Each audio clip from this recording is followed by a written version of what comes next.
This show is a member of the Sorgatron Media Podcast Network. Find out more at sorgatronmedia.com. This show is brought to you by Slice on Broadway, supporting Pittsburgh podcasting with the perfect pepperoni pizza, sliceonbroadway.com. And listeners like you, support this show at patreon.com/awesomecast. Sidekick Media Services. We are your sidekick in business for social media, video production, and more. Find out more at sidekickmediaservices.com.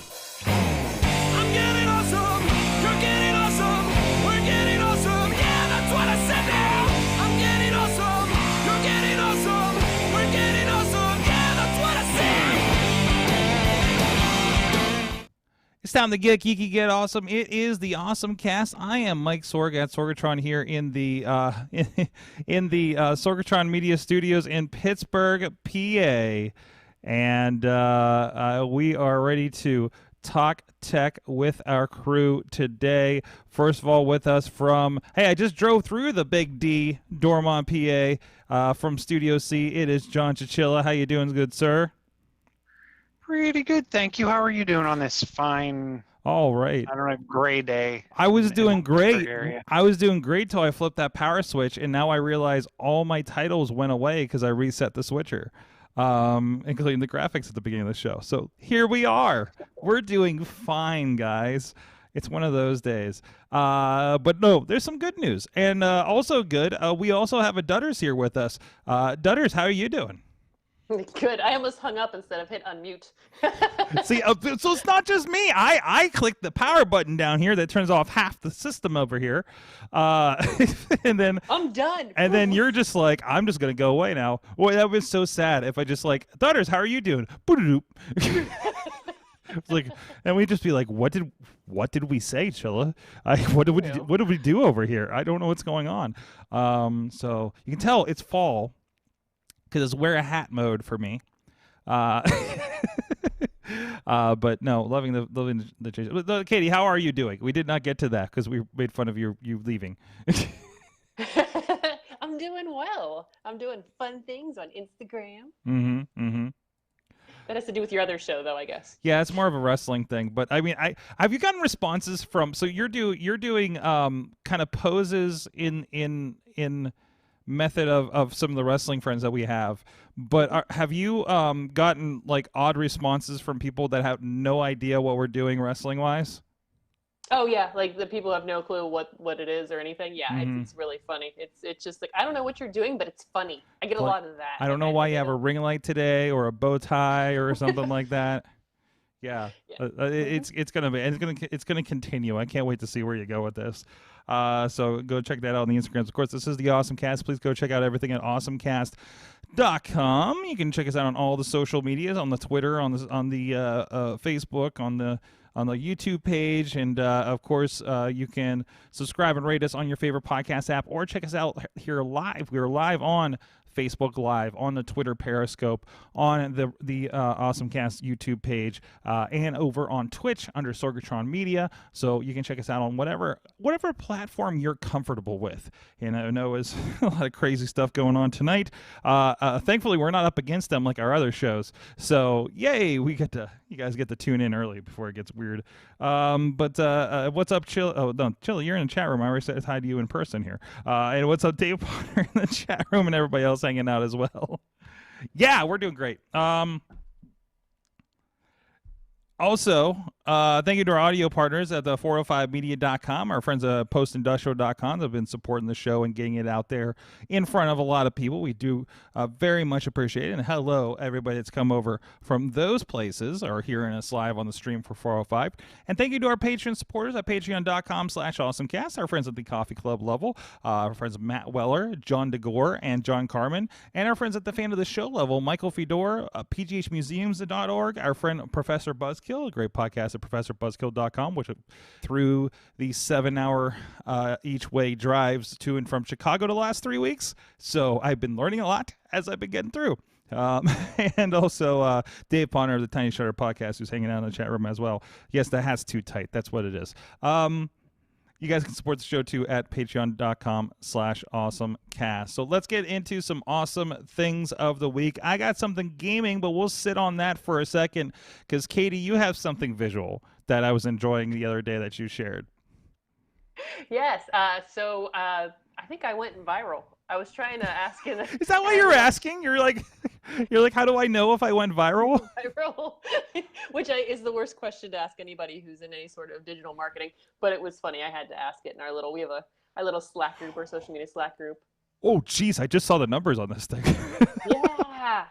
So I paid a visit to State College to visit my niece and nephew, my brother and sister-in-law, and one of the houses, kind of down one of the side streets, has this amazing Halloween display.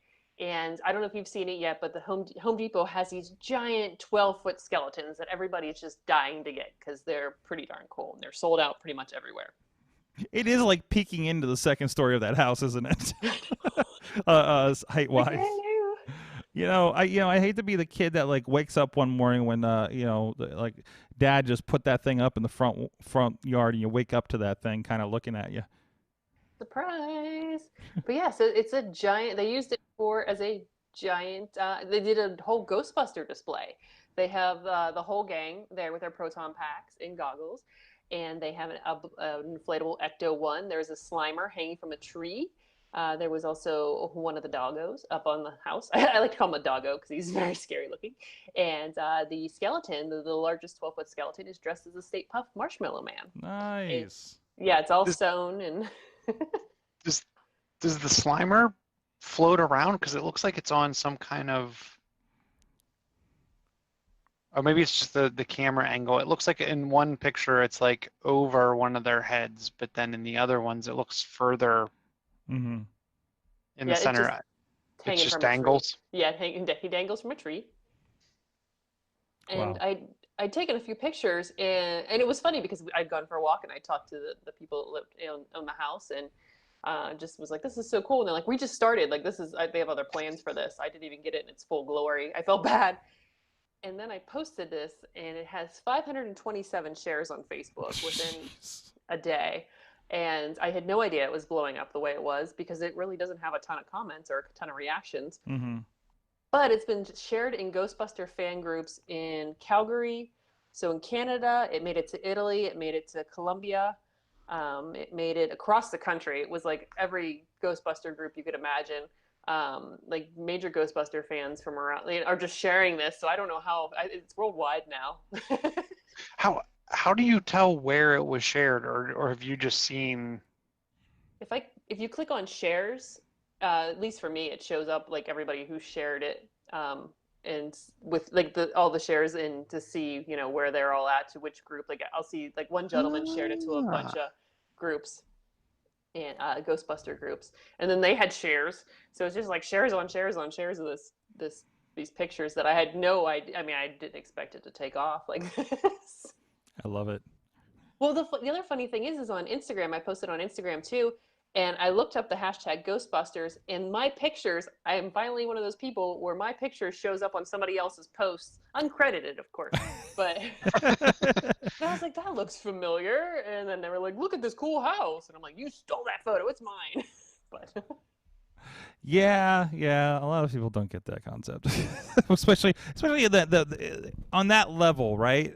Mm-hmm. of shareability. People don't know, like they're probably not reading. They don't know that like you took the pictures as well, in the long run. So, that's awesome. That's awesome. Go check that out. It's over on that's on your Facebook. Is that on your other social? I saw it on Twitter as well, right? Yeah, I put it on Twitter and Facebook. Facebook, it's obviously anybody can find it. Mm-hmm. Just look for the Dudders. Let's see, Chilla, what do you got going on? Ooh. So I think it's relatable to what I have. Oh no! This is slightly relatable to what I have. This is slightly related. Yes. So I've been wondering what the Xbox One X is going to bring us in the One XS. Is it what keeps you awake at night when you're lying in bed? It does. Well, yeah, it does, because I have to plan, like, am I buying the next iPhone? What am I doing about my Xbox? How am I spending or not spending you're my doing money? your fall season gadget budget, basically. Yes. Okay. Like, there's give and take, right? Yeah. So one of the things that really made me question or a statement that I made, and I think I even made it on the show, was if this device isn't going to improve boot time of games, not just of the device itself, then why are we even here? Then why am I doing it? Yeah. And so there was an article posted doing it in Gadget. They obviously have a device, and it starts off with the Xbox Series X is zippy. Blah blah blah blah blah. Ah, technical zip, term, zip. I see. And they go on to, but the interesting thing is they didn't get to the speed right away. They talked about every backwards compatible game is going to get automatic HDR support. All of the frame rates are going to be doubled. So if a title was 30 frames per second, it'll be 60, 60, 120, et cetera, et cetera. Now, doesn't that like some of the games are kind of developed around that frame rate speed a little bit, aren't they, for like playability? Am I mistaken on that? I think they're built for a certain frame rate, but they're also balancing resolution with frame rate. To me, now I get the best of both worlds. Like, I don't think you could do a 4K. You couldn't do a 4K game at 120 frames per second before, and maybe there'll still be some limits around that. But where it really got me was further down in the article. They started talking about quick resume. Oh, wait a minute, it was before that. There's a section in the article where they started talking about how the person, when they died in a game, would literally put down their controller and go get a drink, and that's exactly how I feel. Yeah, that's me in Red Dead Redemption 2 for sure. And now they're saying, oh, there it is. So booting up an Xbox scene took 30 to 38 seconds on the Xbox One, and now it's consistently takes 9 seconds, 10 at the most. It's a significant change to any of the games they've tested. Also, quick resume, you can switch between games without actually closing the first game, and getting back into a game leaves the game exactly where you were at. And they said in that, moving between games in that methodology was between 5 and 10 seconds. So it's almost like a free system state, or if you've ever on an old emulator done the save state and you kind of just resume exactly where you were. Yeah. This is my interpretation of what this is. They said there's no known documented limit to the amount of games that you can put in this state. And it sounds like not every title is going to support quick resume. But a number of games they tried do. Sunset Overdrive, Fallout New Vegas, Untitled Goose Game, Blair Witch, Resident Evil 7, Yes, etc. The heavy pusher of Untitled Goose Game, which by the way got 2-player support, and I need a friend to play with in person apparently, because I don't think it's online multiplayer. But no, it was a lot of fun. This seems like the big thing, because it's not gonna. I feel like everything is kind of still a step up. Things that will take advantage of it. It's just like buying a bigger graphics card. Generally, we're not. But the game load time, I don't think is going to be anything that they have to code for or build an update for. No. Anything. No, we're at this point where they're building a game, and it's just like they build it for a PC. Only there's like 5 different Xbox Ones instead of thousands of configurations. That's really what it is. So with this and the, EA Play coming to Game Pass, I think I'm gonna have to break down. I think I'm gonna do the monthly payment thing, because it's kind of no interest rate. Kind of thing, but I think I'm gonna bite the bullet and upgrade. Ooh. I'll just have an extra Xbox floating around the house. Yeah. Okay. All right. Wait, it's just the floater Xbox. It's too rich for my blood right now. But it's nice to know that there's an option if, like I said, that old Xbox One goes on me. It has been. What I'm also weird. interested in seeing, because they didn't seem to have a write-up yet, but if the Series XS has the same boot time, I may be happy enough with the 2K resolution Mm-hmm. And for $200 cheaper, just picking up the S model, but the faster boot time, they had me at hello. Oh, that's great. Well, we'll see as we get closer to it. Guys, I have a little bit of a triple threat here. My awesome thing is really kind of in the past week, all of the news around streaming gaming. Because I've been playing with that with xCloud, of course, and pretty much all in on NVIDIA GeForce Now. And also discovering, wow, I might have just as many gaming subscriptions as I do like video subscriptions at this point. And that even more. So I'm going to step through these. Let's build up. Let's like recreate what happened in the week. First, we get this announcement about The Verge has an article that proposes if Apple follows its own rules, you're going to be able to play your Xbox games on your iPhone, which is true. Because one thing that was in beta that they didn't bring over just yet was the console streaming, and I actually was getting a little more use out of that than the xCloud, because I would stream, like I put my disc of my Transformers Devastation in my Xbox and was playing it on the Samsung S8 from that. And this is kind of limitation I'm not liking with xCloud is when can I play the games that I purchased, right? Obviously, I think a disc game is probably out of the question. But we already have streaming. We already have VLCs, or I'm sorry, VNCs. VLC is the video player. VNC is the network, virtual networks. Streamlink does a very similar thing. As long as you can't log in and buy something, because if you go log into that Steam interface, it'll take away all the store components, right? You can stream from your device over this application. So that's the first part. Xbox coming to my iPhone via the console. I'm cool. That's I'm okay with that until this xCloud stuff gets sorted out. Secondarily, we get an announcement from Amazon as far as a flurry of things that doesn't involve drones. But they announced another streaming service, where we have the 4 or 5 now, called Luna. And this is going to be start off at a $6 a month subscription while they're in, like, I guess it's a preview that they're doing right now. And you got to put it and get submit to get an early invite and everything like that.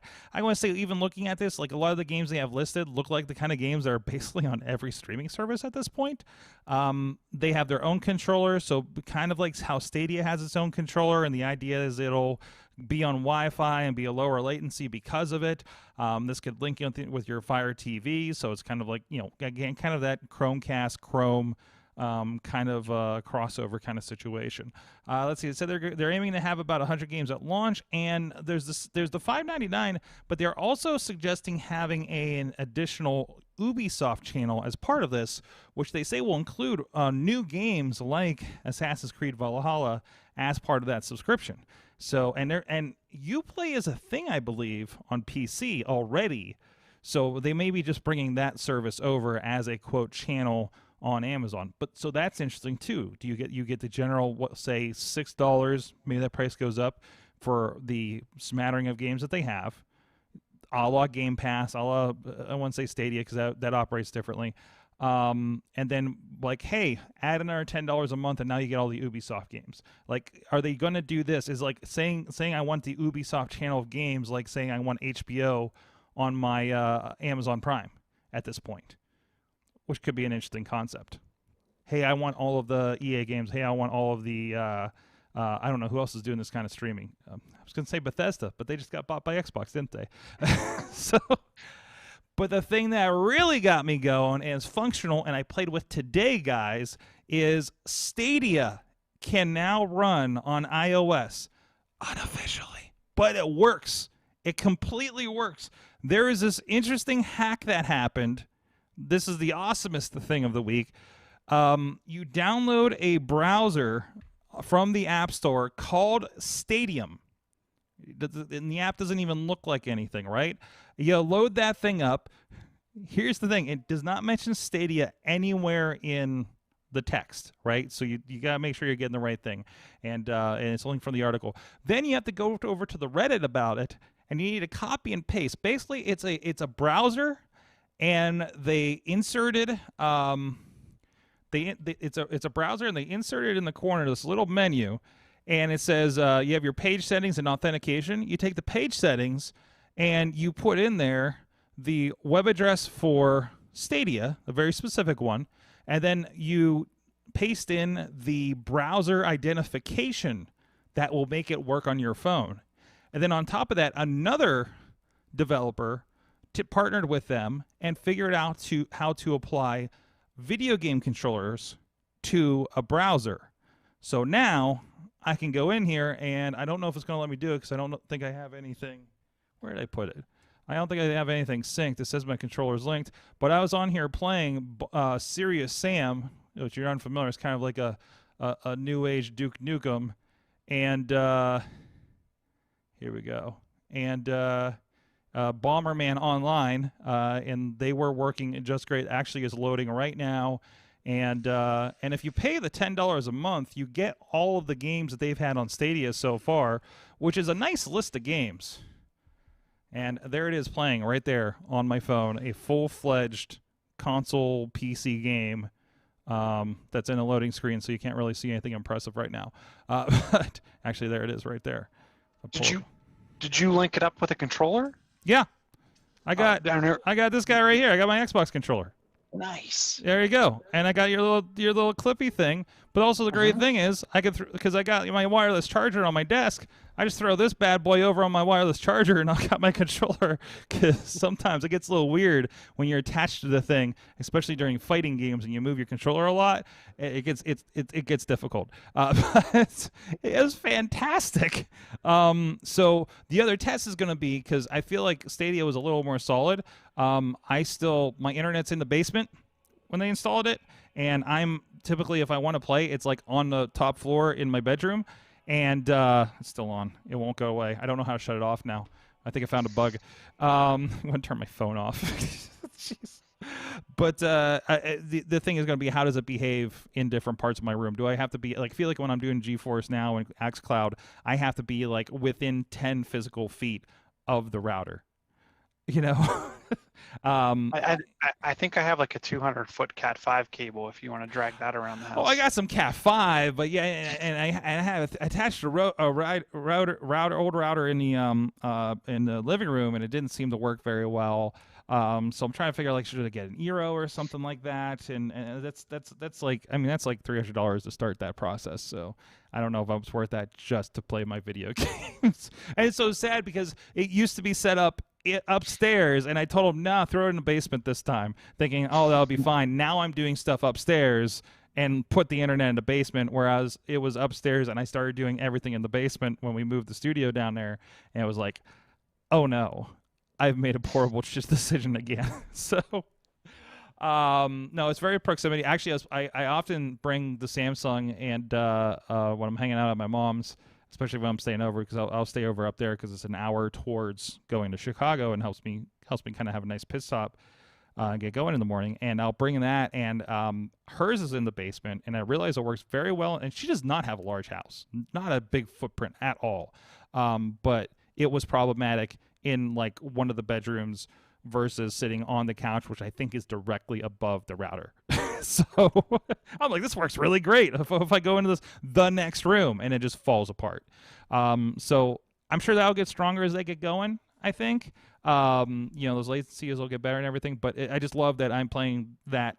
The promise is for real on the phone, and as long as Apple doesn't take a second look at this thing and kills it, which it sounds like they shouldn't be able to, right?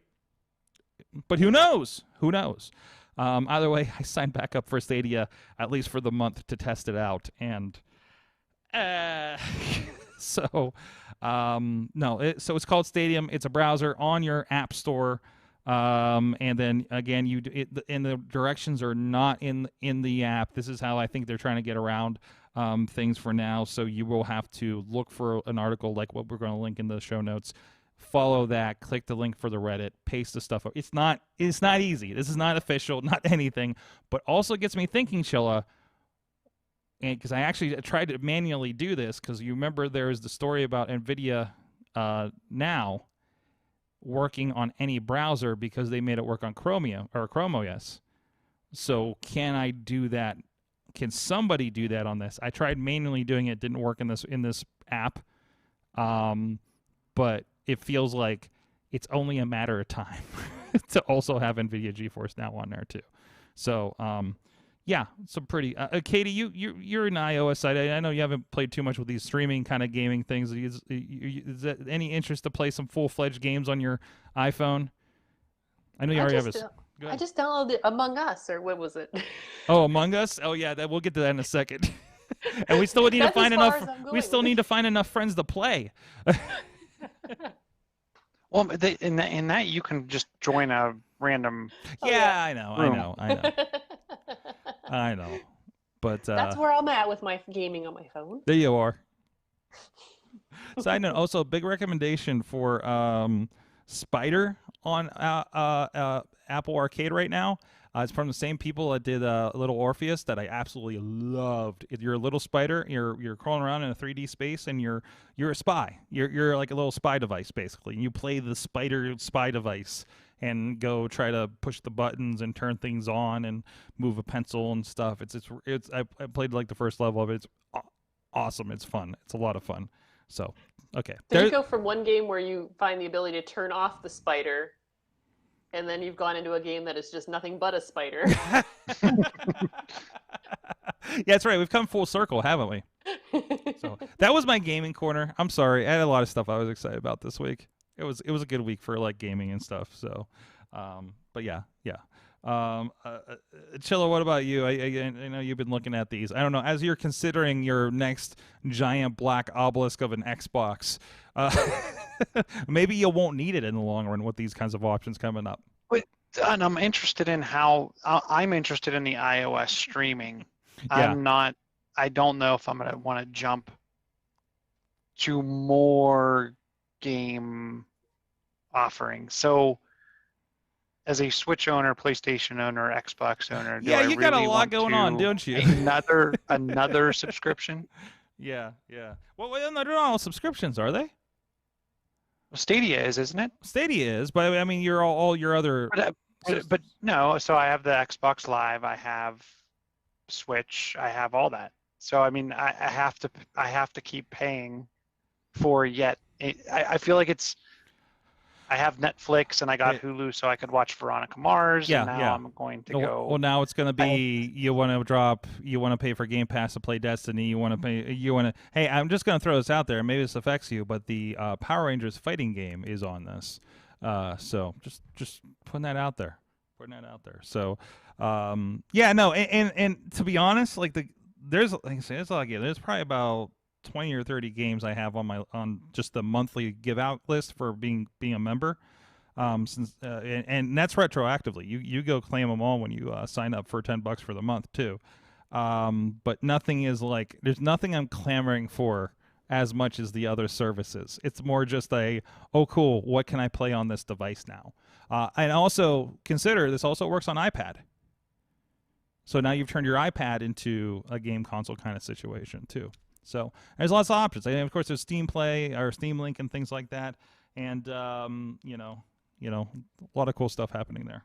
So, hey, you know what else is cool? Our good friends that have been not hanging out, well, I hang out there and wait for my pizza. But our good friends at Slice on Broadway support Pittsburgh podcasting with the perfect pepperoni pizza for most of our 10 years of this podcast. Thank you so much to those guys in Beachview, Carnegie, in the East End. Doing great out there. It's good to talk with those guys when I pop in there. So give shouts out to Slice on Broadway. Definitely support them during these times, and they still are going strong. Thank you so much for supporting the show. All right, speaking of, since you brought it up, Katie, we do have to bring up Among Us. Have you played some of it yet? Yes, I did some of the. You did get into it. And... You did. So what? Can you explain Among Us to the rest of us? Among Us. Did I say that right? That felt weird. But So Among Us, you are either, oh my gosh, it's like Clue, where one of you is a murderer and somebody is, and the rest of you are not, and you're trying to figure out who it is.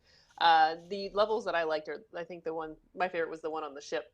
And you have to go around, and so when you start the game, you're assigned either you're the bad guy, the one bad guy, or you're the rest of the team.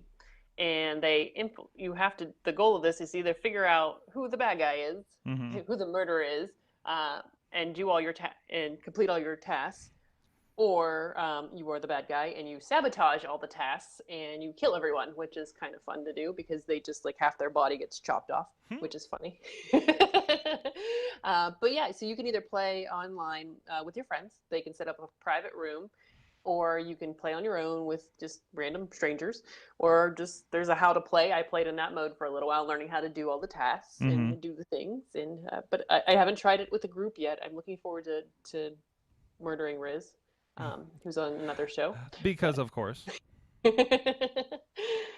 I think it's fun. I like the graphics. Like they're just like not super exciting. They're just like, I like this. Colorful. Everyone's colorful and like little 2D friends. And like this is my speed. It's almost kind of top down, kind of you know, I guess kind of relatable to like your Minecraft dungeons or something, but not 3D. Yeah. I actually started playing, like, there was a Roblox knockoff of this where there could Really? be Of course there was. There was up to 2 imposters, and then we figured out that, hey, this is an actual like real game. So we started playing around with that. So one you kind of too. backdoored into it a little bit. Yeah, I found the knockoff first. I got the generic, and then I realized there was like a proper. So this game's only $5. I want to point out. Of course, there are other things you can get in here. It looks like outfits and things like that. So it's $5. It's on Steam. I think it might be on some other devices too. But it's also on mobile, I believe. So I think it's both Android and iPhone. And it is actually free on mobile. So not much reason not to try it out at this point. I do believe that is ad supported, and you can pay the $5 like on the other devices. To remove all the ads, and of course you can like buy pets and things like that. You know, however you want to do that. I just put a couple guys. I have a little robot guy. Look at that. And it tells me it'd be like $3. So there you go. So. But I did see. I think I saw on the like loading screen or like the first time load on iOS at least. It looked like they're working on like a second one. So. They've guaranteed that they are not going to shut down the servers until everyone stops playing the first one. So here's the thing: the news that came from that, that's actually what Rizz shared with us. Let's see. Well, here's a little bit of background about the game. This game came out in 2018, and so it came out in 2018, and only recently has kind of gained popularity to like a giant degree. So. The story that came out about that, since it's exploded, as we have a story here from the BBC, the sequel to the game actually has been canceled, so they can instead focus on supporting and growing the current game that has exploded. So it's actually even better news, Rizz. I'm sorry, Chilla, Rizz and Chilla, for that. So that's pretty freaking cool. Yeah, I'd say one of the quotes is we've decided to cancel Among Us 2, instead pull all of our focus into improving Among Us 1. So all the content they had planned for Among Us 2 will instead go into the first edition of the game. Interesting plan to do. I can understand the we're going to put out the sequel to improve on and maybe get some more traction as a 2.0, but then like this happened, so you know, organically, I guess. And no, that's awesome. Yeah, in August they had originally announced that second installment. Maybe that's what you saw initially, Chilla, correct?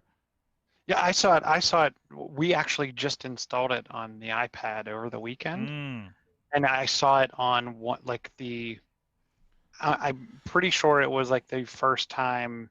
Hey, read this because it's your first time launching the game. I think it was on one of those screens.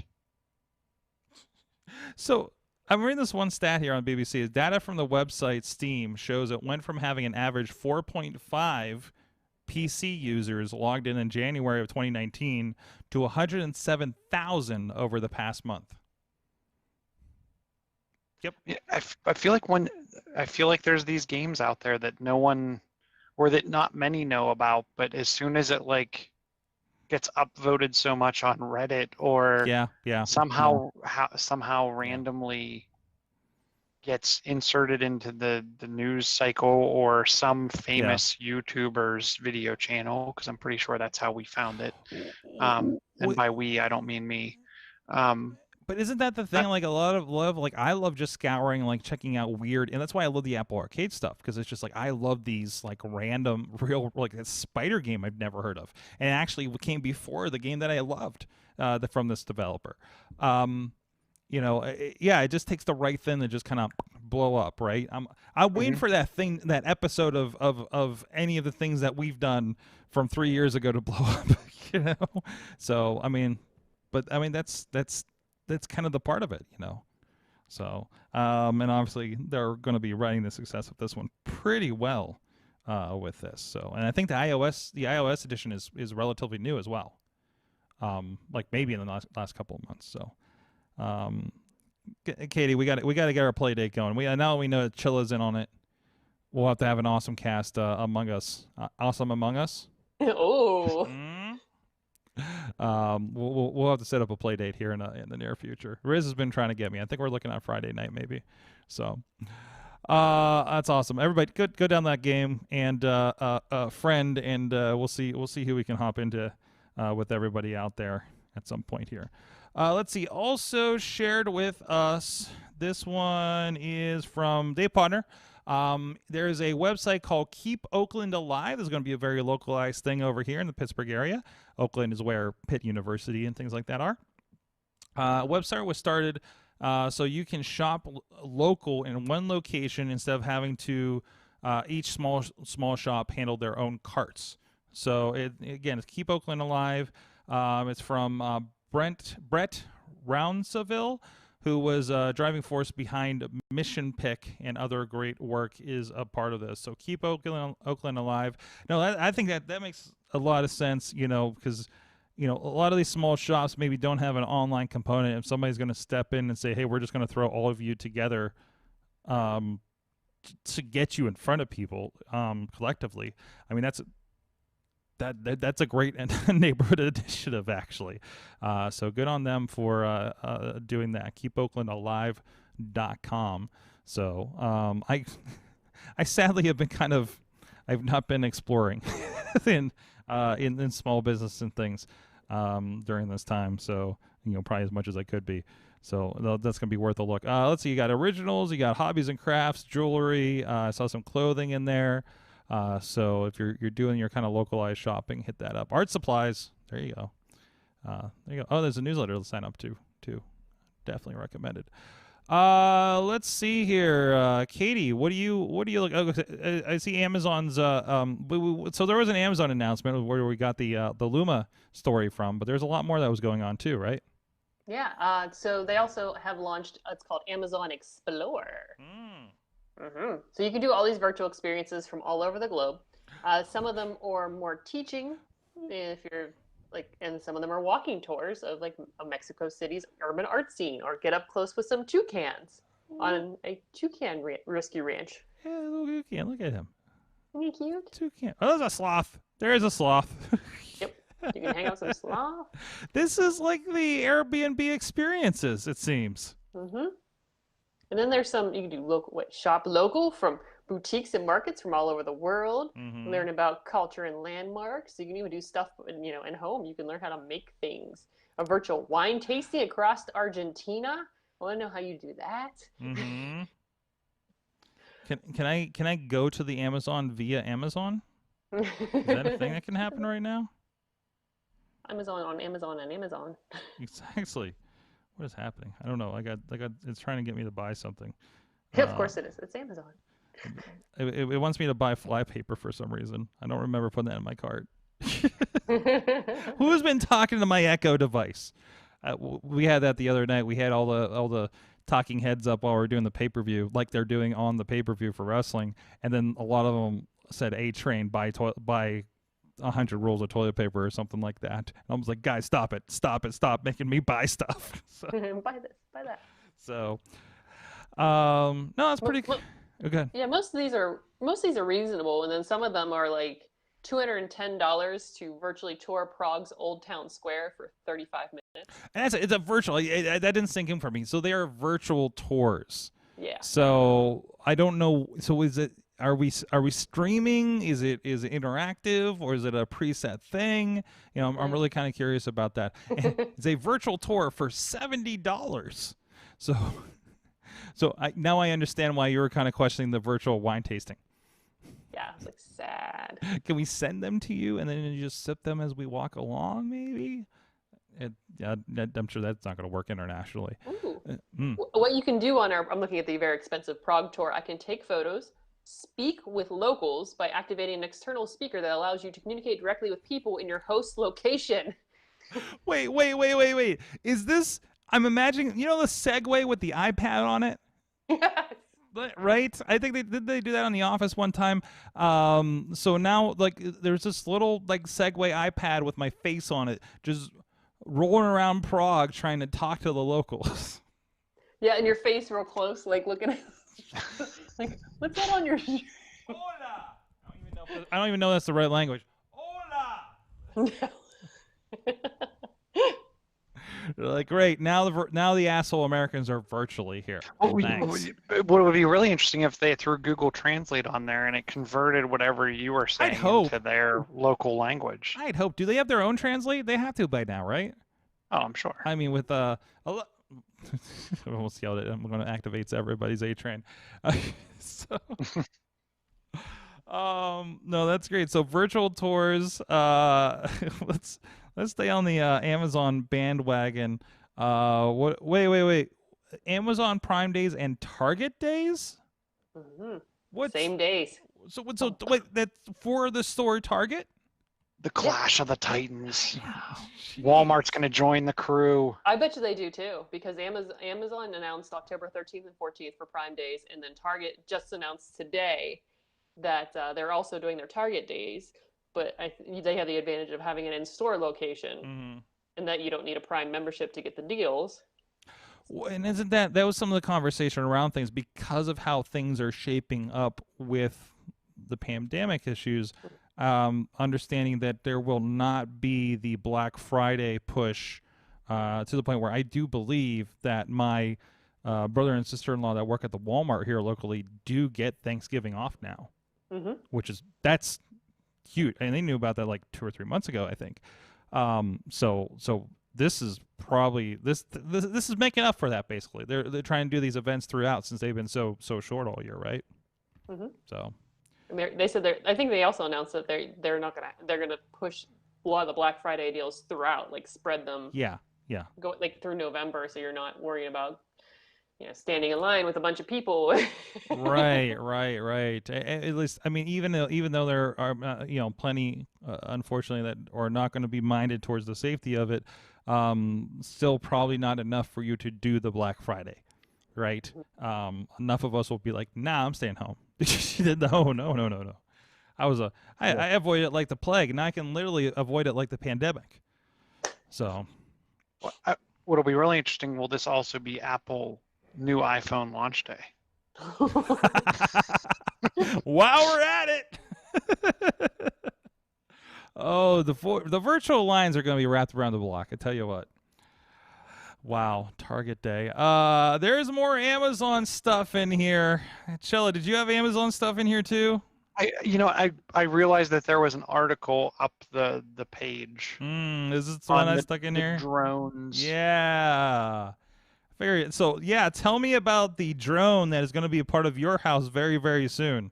I don't know if I'm going to. Wait, no. You're going to stop at the Ring drone? Really? This is made for your house. Here's the thing. So wait, let's describe. Ring is doing a security camera drone. It's a tiny drone with a camera on it that will fly inside your house to check things out if it hears something, if you're away.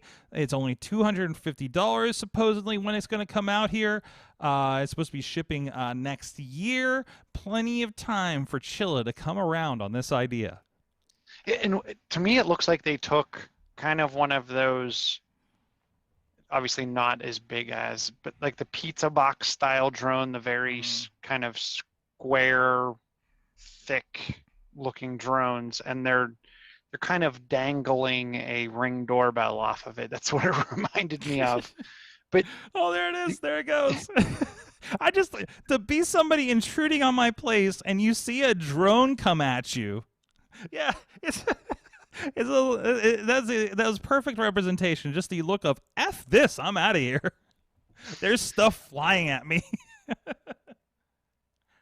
I mean, it's interesting. I mean, maybe I will think about this, because there's certain areas of the house that I haven't put cameras for specific reasons, but maybe this is the answer to that.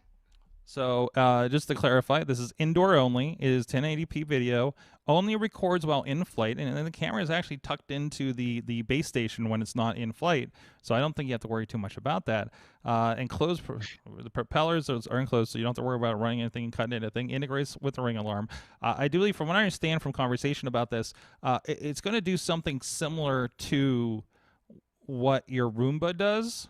Your Roomba. I hope it doesn't do what my Roomba does. My Roomba bounces into everything in sight. But ideally, your Roomba, and you're the only one here with the Roomba, sort of should be, or maybe this is the higher end model, it should be mapping the area so it's not necessarily bumping into everything or something like that. That's what this thing's going to do. Yeah, and this will only fly in a predefined, pre-programmed run. So I'm guessing you also have to let it run around your house and train. And maybe it's likely, if it's like my awareness my through osmosis awareness of automated cars through projects, you set waypoints, right? And it needs to, like, it should go to these waypoints, and even that's when we were doing the engineering drone stuff, you set the waypoints for it to drive. Like, this technology is there and has been in high-end stuff. I think I imagine it's going to be fairly you do it with your phone and it's user-friendly kind of situation, right? Like, maybe you hold your phone up over here in the living room, click a button, and you mark a waypoint. Maybe kind of thing. Yeah, I'll be interested. That'll be the first interesting one, is how do you train it, or what does it do from a training perspective? And how will your cat react to this thing? That sounds like this is an expensive cat toy. Yeah. I mean, you can just see your Katie, your collection of cats. I'm not suggesting you're a cat lady, but you have cats, plural. Just following this thing around the house as it goes. Oh yeah, they would stalk it. They stalk everything, anything that moves. They're like, "What's this?" So I can only imagine, and they don't pay attention to ledges and such. Don't pay attention to ledges, like surprise ledge. Like, dude, no, too far. Okay, well, no, we'll see what comes from that. It's the Ring. It's a Ring security camera. Ring Always Home Cam is the official name of it, which does not suggest that it's a scary drone necessarily. Oh, I don't know. That was wild. They dropped this out of nowhere, from what I understand too. We got to pour one out, or we got to, I don't know, shuck some corn in remembrance or something. I don't know how that works. Farmville is set to close. I didn't know it was still open. As Chachi said, when we when this was posted, man, I really wish we supported our local farms, so Farmville did not have to close down. Is this because they're getting rid of Flash? Well, it was an app too, but no, I think it's just waning, going away soon. It's going to no longer be available after December 31st. Because it says because it does because it runs for Adobe Flash, which is going away. After that date, you won't be able to play the game. Oh, you're completely right. There's a screen cap of it. Hello, farmer. We've made a difficult decision to shut down Farmville. More information.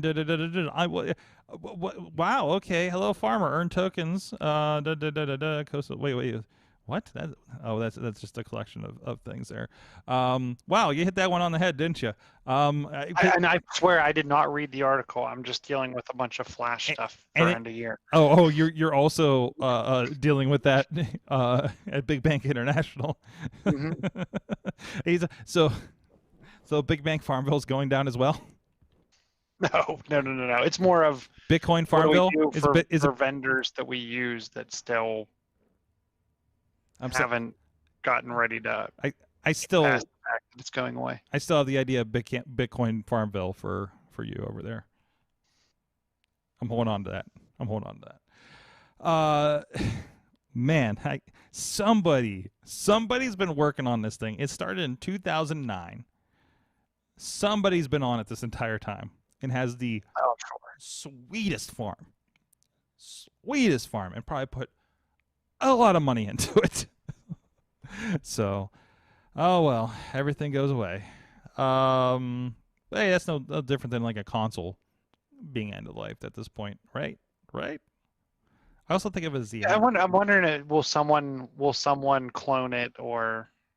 Oh, there was already clones. Bring it back. Yeah. Something helpful. Okay, wait. Before we get to the really helpful thing with you, Katie, that you showed me this week. We'll go back to two things we've already mentioned. Walmart is also going to do things with drones. Why not? Maybe that's what they're going to do with that TikTok technology. Walmart's latest drone trial is intended to deliver COVID-19 home tests. So they're delivering these. The trial got underway in North Las Vegas today, and deliveries will expand to Cheektowaga, New York. What the hell is Cheektowaga, New York? Okay. The delivering kits to qualifying patients who live within a mile of a certain Walmart supercenters in both locations. I imagine that would be the range on drones, probably illegally at this point, right? Patients will self-administer the nasal swab, which they'll send to Quest Diagnostics for testing. Interesting. They've also offered drive-through testing. I don't believe they do that. I think no, they have been doing that in a couple places here, but I think they're closing down in this area due to less tests being needed, I think. And the company has also recently received FAA approval to deliver groceries and household goods by drone. This seems more realistic to me because Walmart is feels like it's everywhere. Now, when you tell me that every Dollar General is going to have a drone, because as I told my mother this past week, I don't know why you're worried about supplies. There's a Dollar General every 15 miles in this country, and I counted. There are.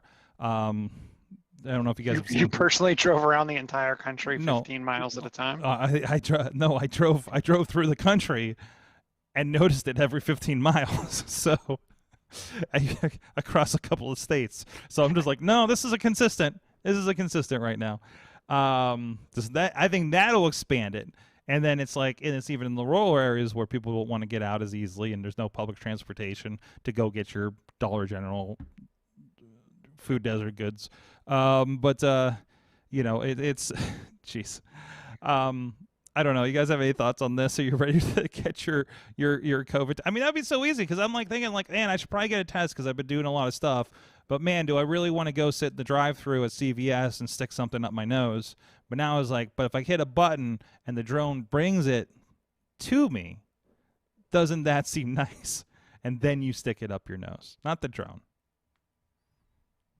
I worry about people self-administrating the test. Maybe that's just me. It seems like you have to jam that thing pretty far up there. Yes, you do. Yes, you do. I would be I'm worried. At least at CVS, you're supervised to see that you're doing it right. Versus, I don't. Is the drone gonna tell me and count? Maybe they're using the ring drone camera. And it all comes back together. Yeah, I mean, I'm also interested in what happens where the first drone is delivering a bowling ball and it runs into I don't think it's happening. I don't think there's a weight limit on this. Like, runs into a bird and the bowling ball drops Bowling on ball someone's bird. car windshield. What? Slippery slope. Slippery slope of dropping bowling balls on people. Jeez. I didn't say it dropped on someone, just a car windshield, but there was no one in the car at the time. Oh, good. Oh, good. I'm glad your sample is safe for everybody around. Oh, I don't know. Katie, speaking of the COVID, you said that you told me, and I installed it, and it seems like a very nice app. There's a new app here in PA for those that want to try to stay safe and participate in the contact tracing. Correct? Yes, and I turned it on my phone. I downloaded the app. I'm one of those people. But I think it's amazing. I think it's going to be super helpful for folks to. It's COVID Alert PA, and it gives you the option. Like, well, a lot of the things that they give you on here is you can check in, let them know if you're having symptoms. It doesn't track. Everything is anonymous. Your area is anonymous. Like it's not. It's the same thing as it's not tracking your. Going and saying that I am in Pittsburgh at this location. I am somebody who it's more of just an overall area. They kind of see where you're at. But you can tell them if you have symptoms today. It keeps track of that. How many, there's 29, it tells me 29,000 people have checked in today. 97% of them feeling good, 3% some symptoms. That there's almost 171,000 app users since it launched last week. Good. And it's nice because it's got Pennsylvania's numbers, where you're at. And the other cool thing is it has an exposure alert. And this would, if I'm one of those people that has tested positive for COVID, and then I let them know, there's a 6-digit code that you put in if you've been contacted by a public health representative that you put in here. And if you go out and about, it'll let you know if you've been near one of the people that have been positive for COVID. And that is, you mentioned and it's not tracking in the traditional sense, but it is connected with the API for, I believe, both Google and iOS. I think at that point we should also bring awareness to the fact that if you do have the new iOS 14, if you go under settings, not health, but settings. I just did the same thing, and I went to look for in health, and I did the wrong thing again. But if you go, get down there around Touch ID and Emergency SOS, and there is an exposure notifications thing there. Now, this will give you some options. You verify your active region. For us, it would be Pennsylvania Department of Health. And then you can also, it has a direct link to open up the app to view exposures in the app. And this is doing that anonymous tracking, so it does kind of do an anonymous kind of number ping. I mean, there's a bigger explanation of that, much like the Novid app does, I believe, but the Novid app does it separately and aside from that API in a different method. You can listen to our interview with the maker of the Novid app for our awesome chat from a couple months ago. So it's good to see that's there. I don't know if I'm around people. The problem is, I feel like the kind of things I've been at are people that wouldn't download this kind of thing in the first place. Yeah, that's kind of an issue that I'm thinking too, because I went to a Sheetz this past weekend and I was the only one wearing a mask. Yeah. Distancing, and I'm like, these people aren't downloading this app. Yeah, I was at a social event and was told, oh, you don't need to wear that here. And it was outside, but still a little concerned for the number of people, I thought. I'm just, it's one of those, none of these people have this thing. If they're not even bothering with this, they're not bothering with that kind of thing or have any awareness of that. So I don't know how much it helps. Maybe, I guess, going to the grocery store every day, you're massive people that you run into, things like that. Now, on the Novid side, I was assured the percentage of people that needed to be active for this just to have an idea. And a story was shared, I believe, was shared by Scott McTaggart. Or did I share it and he commented? Either way, he's involved. About the COVID prediction algorithm that they're doing, which will give you an idea if things are about to rise in your area. because it was that discussion about kind of COVID being looked at as a weather map rather than a bunch of numbers and active areas and things like that. And we're seeing that. Actually, you've seen it if you watch CNN and things like that. They're pulling up a map, and they are talking about it like it's storm fronts moving through the country, which is kind of an interesting pivot, isn't it? So, no, this is all part of it, and it's good to see those are happening. Hopefully that makes things easier, like going back to school, going back to work, and all the other things that we want to be able to do like we used to be able to do. Hopefully sooner than later. So good. It's the COVID Alert PA app if you're in Pennsylvania. Also, then I thought I downloaded the app. You know what I did the next day, Katie? Went 3 states away. And I'm just like, how useful is this right now? So, well, it's interesting because it keeps an eye on like when you go beyond your normal area. oh, does it?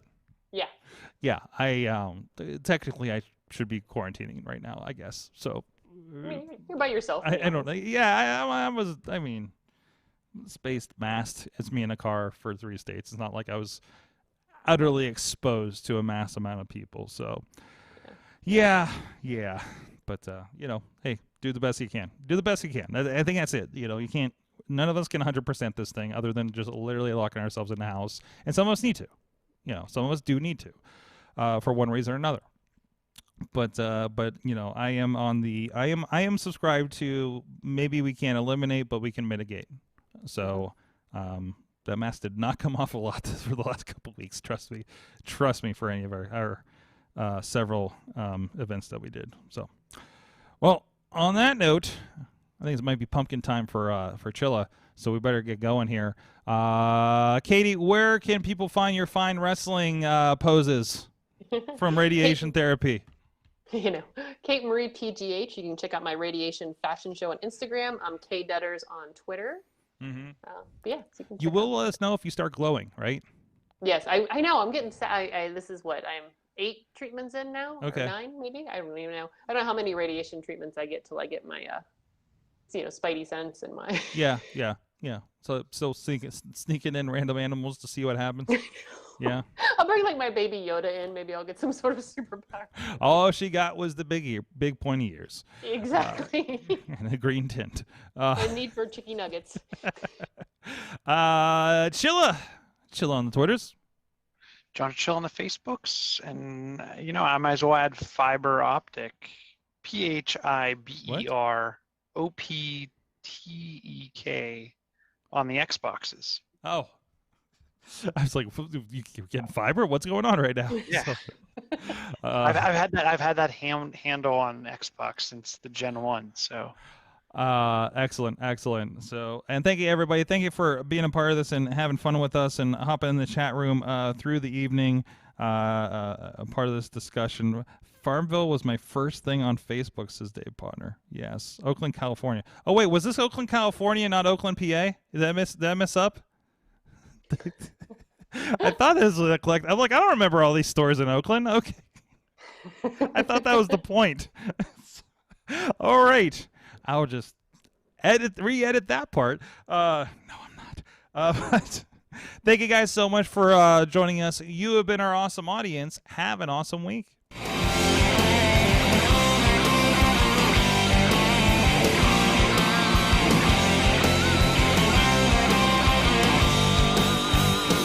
This show is a member of the Sorgatron Media Podcast Network. Find out more at sorgatronmedia.com.